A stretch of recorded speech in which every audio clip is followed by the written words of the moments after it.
Hello दोस्तों। आज हम लोग फिर से जैक में जो क्वेश्चन पेपर जारी किया गया, मॉडल क्वेश्चन पेपर, उसका चैप्टर 2 बीएसटी का चैप्टर 2 लेकर आ रहे हैं।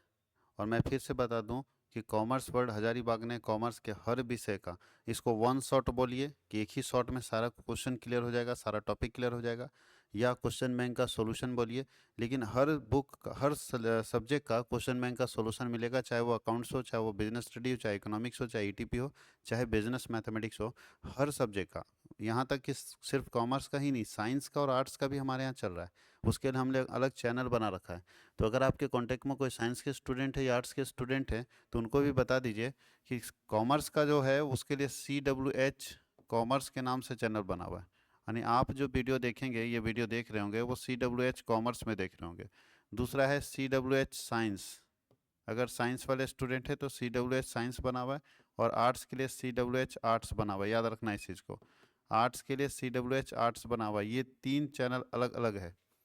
यहाँ तक कि जो लोग ग्रेजुएशन का देखते हैं, यूनिवर्सिटी के लिए देखते हैं, उनके लिए भी अलग चैनल बना रखा है, उसका नाम है CWH यूनिवर्सिटीज़। और अगर CBSE के स्टूडेंट है तो उसके लिए अलग चैनल बना रखा है जिसका नाम है CWH CBSE। और अगर ग्रेजुएशन वाले हैं, जो ग्रेजुएशन वाले पढ़ना चाहते हैं, तो CWH यूनिवर्सिटी है। और अगर CA CMA पढ़ना चाहते हैं तो CWH फाउंडेशन है। ये प्रोफेशनल है, इसको हम लोग बोलते हैं। ये अलग अलग चैनल है, और मेन चैनल जो है वो कॉमर्स वर्ल्ड हजारीबाग है। तो आपको क्या करना है, आप तो एक सबसे पहले कॉमर्स वर्ल्ड हजारीबाग को सब्सक्राइब करेंगे।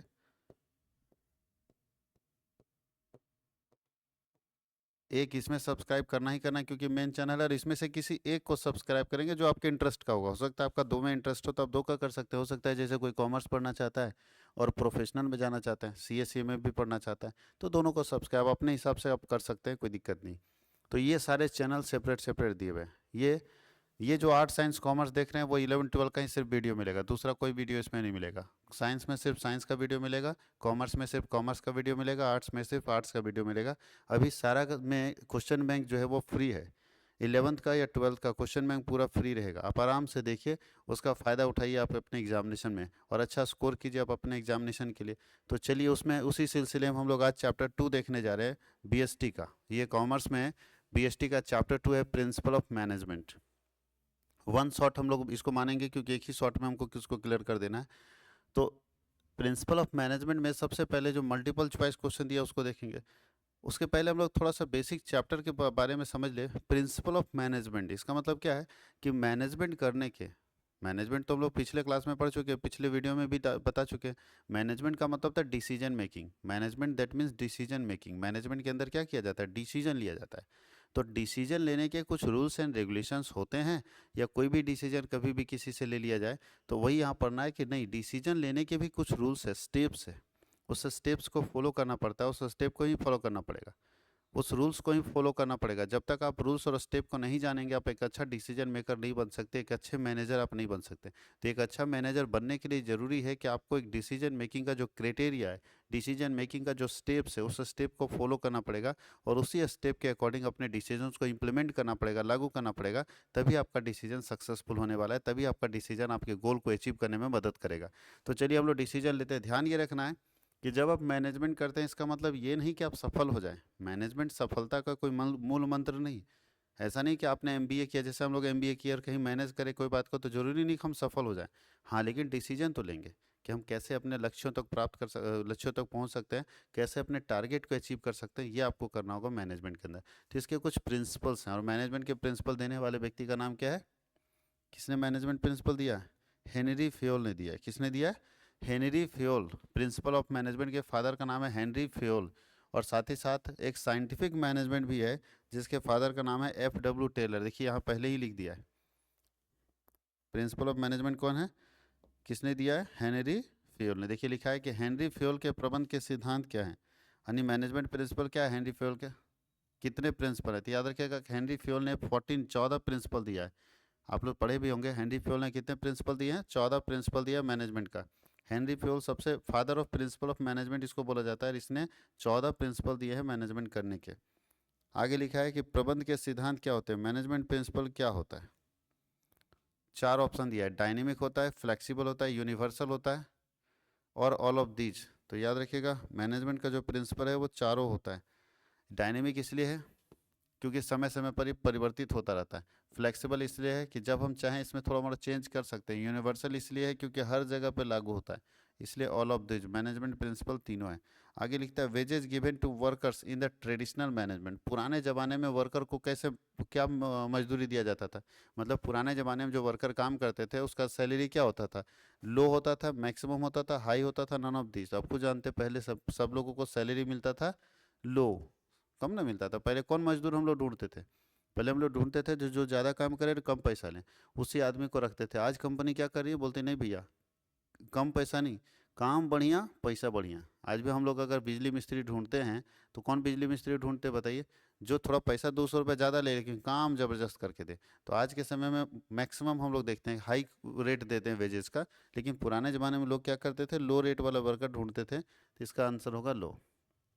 देखिए बोलता है by scientific management workers are.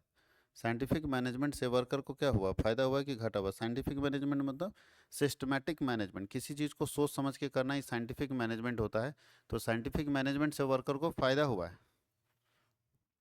Bye scientific management workers are, scientific management से वर्कर को क्या हुआ है? फायदा हुआ है, बेनिफिटेड।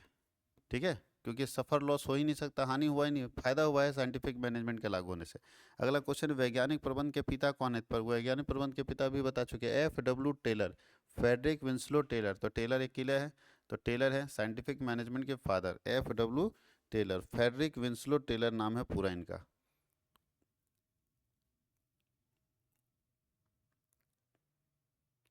छठा नंबर पहुंचते हैं। जब बोलता है the propounder of administrative management. Administrative management मतलब एक बेटर मैनेजमेंट, जिसको प्रिंसिपल बोलते हैं। प्रिंसिपल ऑफ मैनेजमेंट किसने दिया? तो हेनरी फ्योल ने दिया, अभी तो बता चुके थे। मानसिक क्रांति का मूलधार क्या है? मानसिक mental revolution is the essence of. Mental revolution क्यों होता है?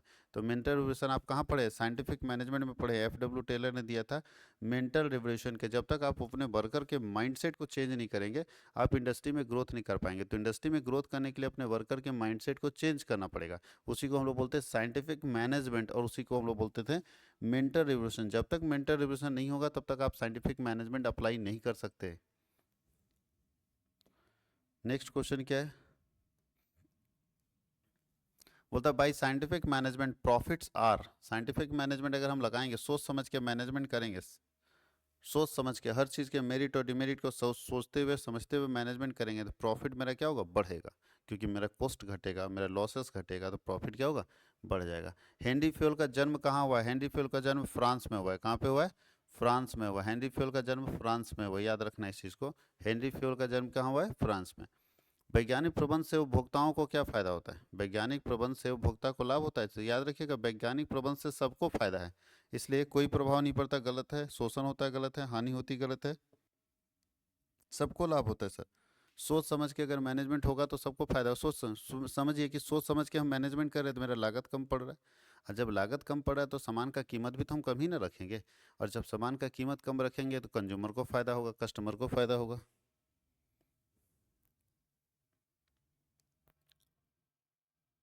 आगे लिखा है by scientific management consumers are. Scientific management से कंज्यूमर को क्या होगा? तो अभी बता चुके हैं, किसी को भी पूछ देना तो फायदा ही फायदा है, बेनिफिटेड, बेनिफिट होगा ना। साइंटिफिक मैनेजमेंट से कंज्यूमर को फायदा होगा। आगे लिखा है प्रबंध। अब देखिए हम लोग चले आए थोड़ा सा लॉन्ग आंसर टाइप क्वेश्चन में। इधर बहुत सारा क्वेश्चन है जिसको सिर्फ समझा देंगे तो आप आसानी से कर सकते हैं, कुछ खास दिक्कत इसमें है नहीं। तो सबसे पहला है प्रबंध के सिद्धांतों को क्यों लचीला माना जाता है? भाई मैनेजमेंट प्रिंसिपल्स, कभी भी कोई नियम कानून बनता है ना तो थोड़ा सा उसमें फ्लेक्सिबिलिटी होना चाहिए, क्योंकि नियम को हम जब चाहें जैसे चाहें उसको थोड़ा परिवर्तित कर सकते हैं, चेंज कर सकते हैं, इसलिए फ्लेक्सिबल होना चाहिए, परिवर्तनशील होना चाहिए। तो नियम हमेशा परिवर्तनशील होता है, फ्लेक्सिबल होता है, कि जब चाहें हम उस पर थोड़ा मोड़ा परिवर्तन कर सकते हैं। इसलिए यहाँ लिखा है, देखिए बोलता है प्रबंध के सिद्धांत को लचीला माना जाता है क्योंकि वे बेलोच नहीं होते, मतलब एकदम स्ट्रिक्ट नहीं होता। स्ट्रिक्ट मतलब होता है एकदम ऐसा कि चेंज ही नहीं हो सकता। ऐसा अगर हो जाएगा प्रिंसिपल तो फिर फायदा नहीं। दुनिया में कोई भी सिद्धांत बनता है, हमारे संविधान में भी सिद्धांत बना है, वो भी चेंज होता है।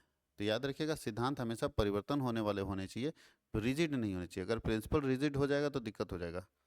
दूसरा है state the main objective of time study. Time study का मेन ऑब्जेक्टिव क्या है? समय अध्ययन क्यों करते हैं? साइंटिफिक मैनेजमेंट जब आप पढ़े होंगे तो पढ़े होंगे टाइम स्टडी। टाइम स्टडी मतलब है किसी काम को करने में लगने वाले समय का अध्ययन। हम ये देखना चाहते हैं कि एक वर्कर किसी काम को करने में कितना समय लगा रहा है, ये हम जानना चाहते हैं, आइडेंटिफाई करना चाहते हैं। मान लीजिए अगर एक वर्कर किसी काम को करने में आधा घंटा लगा रहा है, तो उससे हमको पता चलेगा उस वर्कर की इफ़िशियंसी कितनी है, काम करने की क्षमता कितनी, स्पीड कितना है। तो इसीलिए हमको टाइम स्टडी जरूरी है, ताकि हमको पता चले कि एक वर्कर कितना समय लगना चाहिए और कितना वो ले रहा है। जितना लगना चाहिए यानी स्टैंडर्ड टाइम जिसको बोलते हैं, मानक समय। अगर हम मानक समय तय कर दिए कि इस काम को करने में 20 मिनट लगना चाहिए और एक वर्कर मेरा 25 मिनट ले रहा है, तो इसका मतलब उसको ट्रेनिंग का जरूरत है, उसको कहीं ना कहीं वो स्लो वर्क कर रहा है, या तो मन से कोढ़िया है या तो काम स्पीड नहीं कर पा रहा है। तो अगर काम स्पीड नहीं कर पा रहा है, उसको ट्रेनिंग देंगे, मोटिवेट करेंगे। लेकिन अगर मन से कोढ़िया है तो भगा देंगे उसको, कि हर दिन तुम भैया 20 मिनट लगने वाला समय में तुम 25 मिनट लगाते हो, तो तुम्हारा इफिशियंसी, काम करने की क्षमता धीरे धीरे कम हो जाएगी। आगे बोलता है कि उससे name the principal which an extension of cooperation not individual. बोलता है ऐसा कौन सा सिद्धांत है जो बोलता है कोऑपरेशन से चलना चाहिए, व्यक्तिगत रूप में नहीं चलना चाहिए। ये सारे लोग जानते हैं कि कोऑपरेशन नॉट इंडिविजुअल किसका है, कौन सा सिद्धांत है मैनेजमेंट का। तो आप लोग पढ़ेंगे मैनेजमेंट का harmony not discord. Management principle के अंदर एक पढ़े होंगे कि हार्मोनी नोट डिस्कॉर्डेड के अंदर ये चीज़ आता है कि हम लोगों को मिल के काम करना चाहिए, सिंगल मतलब सभी ग्रुप में काम करना चाहिए, सिंगल नहीं। जब भी हम बात करते हैं तो टीम की बात करते हैं, मैनेजमेंट में टीम की बात करते हैं, इंडिविजुअल की बात नहीं करें। जैसे एक क्रिकेट टीम अगर जीतता है तो पूरे टीम की बात होती है कि हमारा टीम बहुत अच्छा खेला, भले उसमें से एक ही खिलाड़ी का योगदान ज़्यादा है, लेकिन फिर भी मैं शब्द का इस्तेमाल नहीं करता, हम शब्द का इस्तेमाल करता है कि हम लोगों ने अच्छा खेला। थकान के कोई 2 कारण बताइए जो कर्मचारी के प्रदर्शन में बाधा उत्पन्न करता है। थकान कोई कैसे होता है ये सब जानते हैं, लंबे समय तक काम करेंगे लगातार तो थकान होगा। दूसरा है कि अपने अधिकारी से संबंधों का माधुर्य में कमी। थकान तभी होता है जब अपने उच्च अधिकारी से जो है आपका संबंध अच्छा नहीं रहेगा, तो भी थक जाइएगा आप। अच्छा संबंध रहेगा, बातचीत होता रहेगा तो काम करते करते मन लग जाता है, लेकिन अगर संबंध अच्छा नहीं तो स्ट्रेस आपको ज़्यादा होगा। अब दिखा एक कठोर भर्ती प्रक्रिया के माध्यम से जाने के बाद सनकलाल और गगन ने वेल्स लिमिटेड में अपना करियर शुरू किया। कहानी केस स्टडी है। एक कठोर मतलब बहुत टफ सिलेक्शन प्रोसेस से गुजर के 2 आदमी है, सनकलाल और गगन ने वेल्स लिमिटेड में अपना करियर शुरू किया। चूंकि उनके पास कोई पूर्व कार्य अनुभव नहीं था, यानी पहले से पास्ट एक्सपीरियंस नहीं था, इसलिए फर्म ने स्वयं को साबित करने के लिए उन्हें 1 वर्ष देने का फैसला किया। वेल्स लिमिटेड के इस प्रबंध सिद्धांत को क्या कहते हैं? 1 साल उसको दिया कि तुम 1 साल में अपना जितना ताकत है उसको प्रूव करके दिखाओ। तो ऐसे प्रिंसिपल को हम लोग क्या कहते हैं? ये व्यक्ति का जॉब लगा है तो ऐसे बोलता है। वेल्स लिमिटेड ने इस प्रबंध के सिद्धांत कर्मचारियों की स्थायित्व यानी स्टेबिलिटी ऑफ वर्कर का नाम दिया। स्टेबिलिटी ऑफ वर्कर में क्या बोलता है कि हर कर्मचारी को हम लंबे समय तक अपने यहाँ टिकने देते हैं, कि तुम टिको हमारे यहाँ, तो इसलिए वेट किया। अगर उसको भगाना रहता तो ऐसे आदमी को तो लेता ही नहीं, जो भैया जिसके पास एक्सपीरियंस नहीं है। लेकिन अगर बिना एक्सपीरियंस का आदमी को 1 साल मौका दे रहा है, इसका मतलब उसको लगता है कि ये वर्कर मेरे पास स्टेबल करेगा, इस वर्कर को हमको लंबे समय तक रखना है। कुशल और अक्षम श्रमिकों को अलग करने के लिए टेलर किस सिद्धांत का तकनीक करा, यानी कौन सा ऐसा टेक्निक टेलर ने इस्तेमाल किया जिससे के जरिए बढ़िया यानी कुशल वर्कर पता चल जाए और जो अकुशल है दोनों पता चल जाए, स्किल्ड और अनस्किल्ड दोनों वर्कर सेपरेट सेपरेट हो जाए, अलग अलग पता चल जाए। इसके लिए उसने कौन सा टेक्निक इस्तेमाल किया? तो उसके लिए हम लोग इस्तेमाल किया डिफरेंशियल रेमुनरेशन सिस्टम। मतलब सैलरी हम लोग ऐसा देंगे जिससे आपको पता चल जाएगा कौन कुशल है कौन अकुशल है। यानी सैलरी कर दीजिए पीस वाइज, कि जितना पीस बनाओगे उतना सैलरी मिलेगा। अब बताइए, जो ज़्यादा पीस बनाएगा उसको ज़्यादा सैलरी मिलेगा, जो कम पीस बनाएगा उसको कम सैलरी मिलेगा। तो इससे अपने आप पता चल जाएगा कि कौन स्किल्ड है कौन अनस्किल्ड है। जो स्किल्ड वर्कर होगा वो ज़्यादा सामान बनाएगा तो ज़्यादा सैलरी रिसीव करके जाएगा, और जो अनस्किल्ड होगा वो कम सामान बनाएगा तो कम सैलरी रिसीव करके जाएगा। तो ये अगर हम अलग अलग रेमुनरेशन देंगे तो ऐसी स्थिति में पता चल जाएगा कौन स्किल्ड है और कौन अनस्किल्ड है। प्रबंध के सिद्धांत से आप क्या समझते हैं? What is management principle? तो याद रखिए कि मैनेजमेंट करने के लिए प्रिंसिपल्स होने चाहिए, बिना प्रिंसिपल का कोई भी मैनेजमेंट नहीं होता है। तो बोलता है कि मैनेजमेंट को चलाने के लिए, रेगुलेट करने के लिए जो सिद्धांत बनाए गए हैं उस सिद्धांत को ही हम लोग प्रबंध के सिद्धांत कहते हैं। वैज्ञानिक प्रबंध का क्या अर्थ है? What is scientific management? Scientific management बताता है कि पुराने मैनेजमेंट थिंकिंग से लेके, मतलब पुराना जो प्रबंध का सोच है वहाँ से लेके और उस मैनेजमेंट को मॉडर्न मैनेजमेंट में कन्वर्ट करना ही साइंटिफिक मैनेजमेंट है, जहाँ पे हम हर चीज़ को सोच समझ के करते हैं, हर चीज़ को टेक्नोलॉजी के साथ करते हैं, ताकि हमारा कॉस्ट कम हो सके और बेस्ट हमारा आउटपुट हो सके, यानी हमारा प्रोडक्शन बढ़ सके, हमारा कॉस्ट कम हो सके। इसके लिए हम लोग जो मैनेजमेंट करते हैं वो मैनेजमेंट कहलाता है साइंटिफिक मैनेजमेंट, सिस्टमैटिक मैनेजमेंट। अब देखिए केस स्टडी आपके पास दिया हुआ है।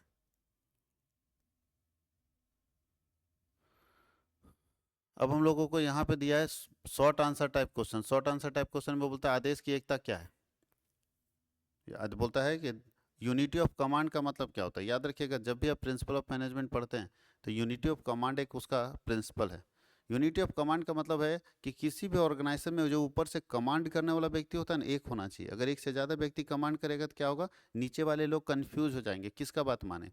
इसलिए देखिएगा टॉप लेवल में जो कमांडर होता है, जो टॉपर होता है, मतलब जो हाइयर होता है, जैसे मैनेजर एक होगा, सुपरवाइजर एक होगा। क्योंकि अगर एक से ज़्यादा होगा तो वर्कर कंफ्यूज हो जाएगा ना। मान ली कोई बोलेगा ये करो, कोई बोलेगा वो करो, तो कैसे वर्कर करेगा। इसलिए टॉप लेवल में जो अधिकारी होते हैं, जो आदेश देते हैं, वो एक होने चाहिए। वही बोलता है आदेश की एकता, यानी एक व्यक्ति ही आदेश देगा तो संस्थान अच्छा चलेगा। अगर एक से ज़्यादा व्यक्ति आदेश देने लगेगा तो संस्थान अच्छा नहीं चलेगा। वैज्ञानिक प्रबंध क्या है अभी तो बता दिए। यहाँ देखिए FW टेलर फादर है वैज्ञानिक प्रबंध के। इनके अनुसार क्या बोल रहा है, वैज्ञानिक प्रबंध यह जानने की कला है कि आप श्रमिकों से क्या करवाना चाहते हैं और फिर यह देखना कि वे उसे उत्तम और सर्वोत्तम ढंग से, सस्ते ढंग से कैसे पूरा करें। यही वैज्ञानिक प्रबंध है। क्या लिखा है, वैज्ञानिक प्रबंध यह जानने की कला है कि आप श्रमिकों से क्या करवाना चाहते हैं और फिर यह देखना कि वे उसे सर्वोत्तम तरीके से और कम से कम लागत पर कैसे करते हैं। वैज्ञानिक प्रबंध के कुछ सिद्धांत है। पहला सिद्धांत बोलता है वैज्ञानिक विधि, साइंटिफिक अप्रोच है। दूसरा बोलता है मैत्री है ना कि मतभेद। पहला है साइंटिफिक अप्रोच, ना कि रूल ऑफ थंब, अंगूठे का नियम नहीं, यानी पुराना नियम नहीं, ये नया नियम है। इसमें मिलके काम करने की बात की जाती है, अलग अलग नहीं। और इसमें व्यक्तिगतवाद नहीं होता है, यानी हम व्यक्तिवाद नहीं होता है हम ही कर लेंगे। यहाँ ग्रुप होता है कि सारे लोग करेंगे। वही इसी को इंग्लिश में यहाँ लिख दिया।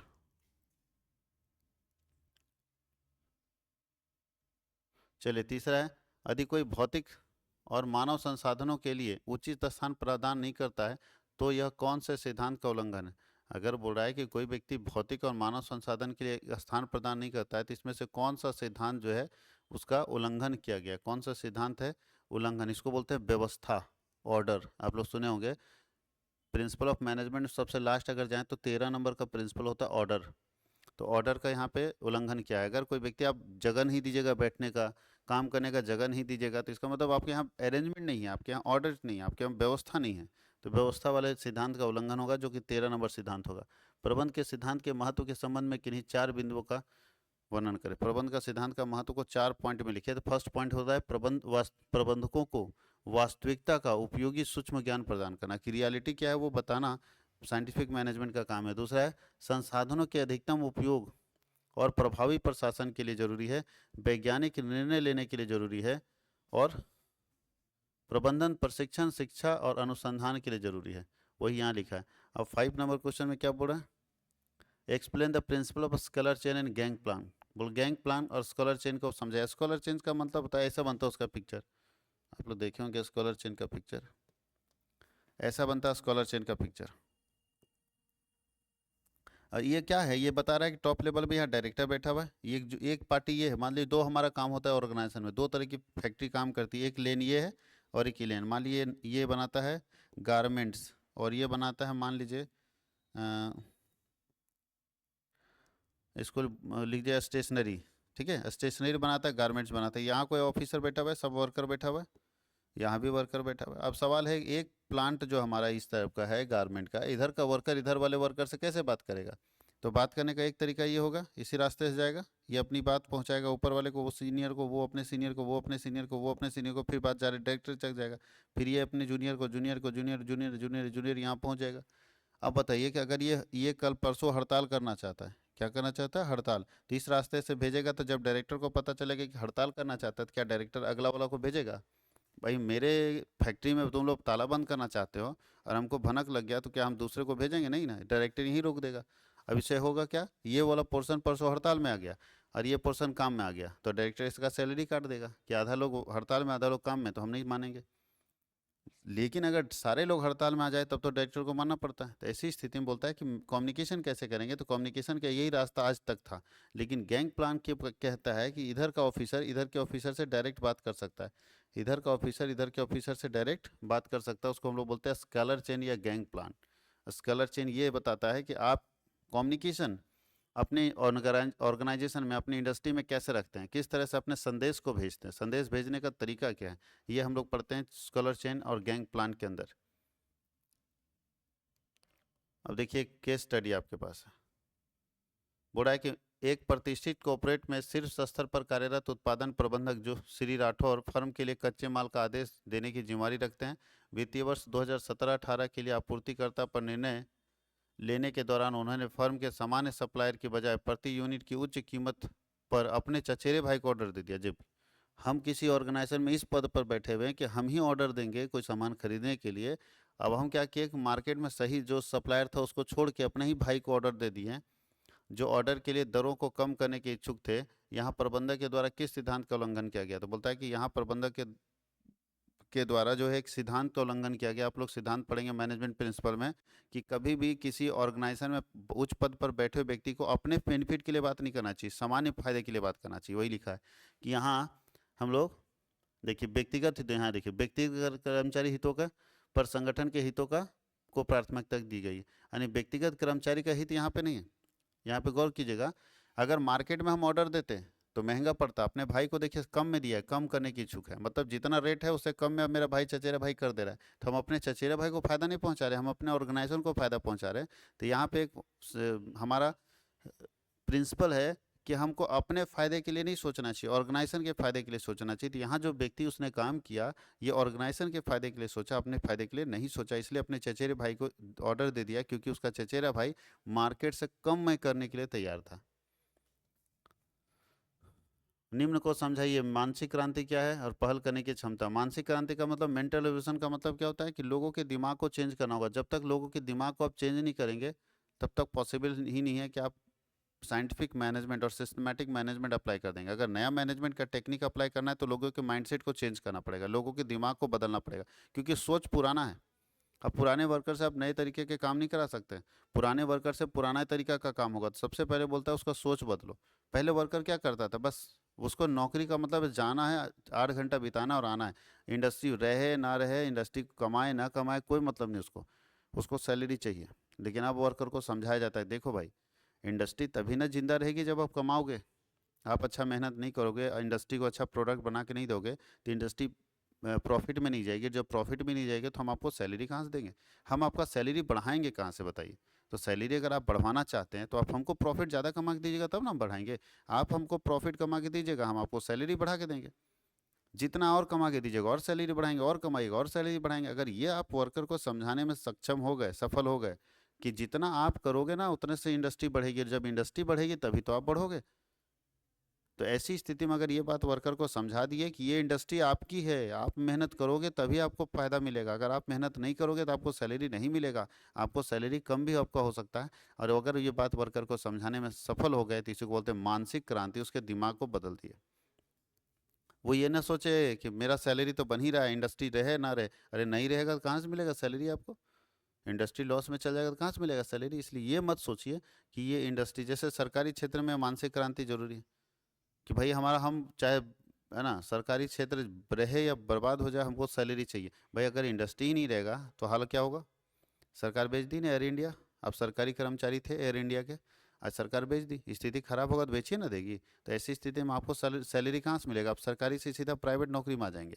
इसलिए मानसिक क्रांति, उसके दिमाग को बदलना बहुत जरूरी है। दूसरा है पहल करने की क्षमता का सिद्धांत। हर व्यक्ति में कुछ इनिशिएटिव पावर होना चाहिए, कुछ नया करने की क्षमता होनी चाहिए, कुछ पहले करने की क्षमता होनी चाहिए। सबसे पहले जैसे होता है ना, एक पहले कौन जाएगा, पहले कौन जाएगा, क्योंकि जो पहले जाएगा वो डैमेज होगा। तो इनिशिएटिव पावर बहुत इंपॉर्टेंट है, जो पहल करेगा, जो आगे बढ़ेगा, जो पहले जाएगा उसको फायदा भी मिलेगा और घाटा भी मिलेगा। तो यही है, दो चीज़ यहाँ पे दिया हुआ है कि कैसे हम लोग करेंगे। बाकी देखिए नीचे फिर वही चीज़ है, टेलर द्वारा दिए गए वैज्ञानिक सिद्धांत की व्याख्या कीजिए। फिर वही है, विज्ञान ना क्यों अनूठा नियम, मैत्री मतभेद, सेम क्वेश्चन आपके पास है, इसको भी आप पढ़ सकते हैं। क्वेश्चन नंबर 2 है, फ्यूल द्वारा दिए गए निम्नलिखित सिद्धांतों में से देखिए सारे सिद्धांत है फ्यूल का, उसको वर्णन करना है। पहला, निर्देश की एकता का मतलब है निर्देश एक व्यक्ति देना चाहिए, यानी डायरेक्शन जो देगा किसी ऑर्गेनाइजेशन में काम करने के लिए एक व्यक्ति देगा। दूसरा है समता, समता का मतलब है एक ऑर्गेनाइजेशन में काम करने वाले लोगों को समान नज़र से देखना चाहिए। ये नहीं कि वो मेरा भाई है तो उसका प्रमोशन करेंगे, ये नहीं है तो नहीं करेंगे, जो अच्छा है वो प्रमोशन में जाएगा। उसके नीचे है सहयोग की भावना, कोऑपरेशन भावना होनी चाहिए कि हम जब भी बात करेंगे तो कोऑपरेशन की बात करेंगे, सब मिलके एक साथ काम करेंगे, एक पर्पस के लिए काम करेंगे, तभी ऑर्गेनाइजेशन का उद्देश्य पूरा होगा। व्यवस्था, सब कुछ व्यवस्थित वे में होना चाहिए, सब कुछ सिस्टमेटिक वे में होना चाहिए। और नीचे केंद्रीकरण और विकेंद्रीकरण। केंद्रीकरण का मतलब होता है सारा निर्णय लेने का पावर अगर कंपनी में किसी एक व्यक्ति के पास है तो वैसी व्यवस्था को बोलते हैं केंद्रीकरण, सेंट्रलाइजेशन। और अगर डिसीजन लेने का पावर एक व्यक्ति से नीचे जूनियर को है, अलग अलग व्यक्तियों के पास डिसीजन लेने का पावर है, तो उसको बोलते हैं विकेंद्रीकरण, डिसेंट्रलाइजेशन। डिसेंट्रलाइजेशन अभी के समय में हर जगह पे। अब सोचिए कि बैंक ऑफ इंडिया का ब्रांच पूरे देश भर में है। अब किसी एक ब्रांच में चाय पीना है, चाय चाय पीने का मन कर रहा है सारे वर्कर को, तो इसका भी डिसीजन हेड ऑफिस लेगा, मेन ऑफिस लेगा, ऐसा नहीं, इसका डिसीजन ब्रांच मैनेजर ले सकता है। तो ऐसी व्यवस्था को हम लोग बोलते हैं विकेंद्रीकरण, डिसेंट्रलाइजेशन। ऐसी व्यवस्था है जहां जूनियर को भी डिसीजन लेने का पावर दिया गया है। और पहल क्षमता भी बता रहे थे, इनिशिएटिव पावर, पहले कौन करेगा, नया कौन करेगा, पहल क्षमता इसी को बोलते हैं, इनिशिएटिव पावर। इसको पहले कौन करेगा, तो जिसके अंदर पहल क्षमता होगी वही डेवलप होगा। आगे देखिए और भी है व्यवस्था यहाँ पे। यूनिटी ऑफ कमांड का मतलब कमांड भी एक व्यक्ति करेगा। इक्विटी मतलब अभी बता दिया, सबको एक जैसा समझेगा। स्पिरिट डी क्रॉप्स का मतलब है कि सबके अंदर क्या होना चाहिए, मोटिवेशन पावर होना चाहिए, एकजुटता होनी चाहिए कि हमको कैसे काम करना है, मेल मिलाप करके। तो स्पिरिट डी क्रॉप्स को हम लोग बोलते हैं टीम स्पिरिट, समझते हैं, टीम भावना। टीम भावना इसको बोलते हैं, एक साथ मिलके काम करेंगे। ऑर्डर का मतलब है सबको, यहाँ ऑर्डर मतलब आदेश देना नहीं होता, ऑर्डर मतलब व्यवस्थित होना, सब कुछ सिस्टमेटिक वे में होना चाहिए, उसको बोलते हैं ऑर्डर। और सेंट्रलाइजेशन डिसेंट्रलाइजेशन सब तो सेम ही है, एक ही चीज़ दो बार पूछ दिया। और देखिए, चलिए इसको समझा देते हैं।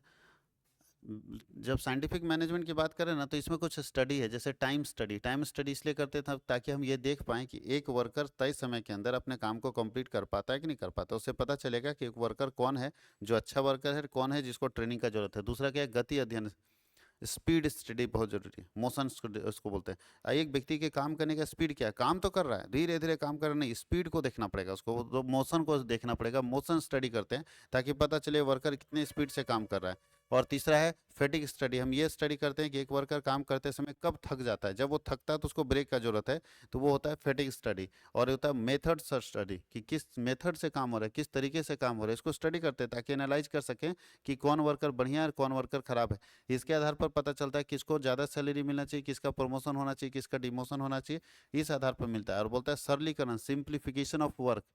काम जो भी है ना उसको आसान बनाइए ताकि वर्कर को समझ आए कि काम एक्चुअल में है क्या। जब तक काम उसको समझ नहीं आएगा वो काम नहीं करेगा, इसलिए काम को तो आपको आसान बनाना पड़ेगा, सिंपल बनाना पड़ेगा। आगे क्या लिखा है, discuss the following about scientific work study. Scientific work study में वो तो यही सेम चीज़ है।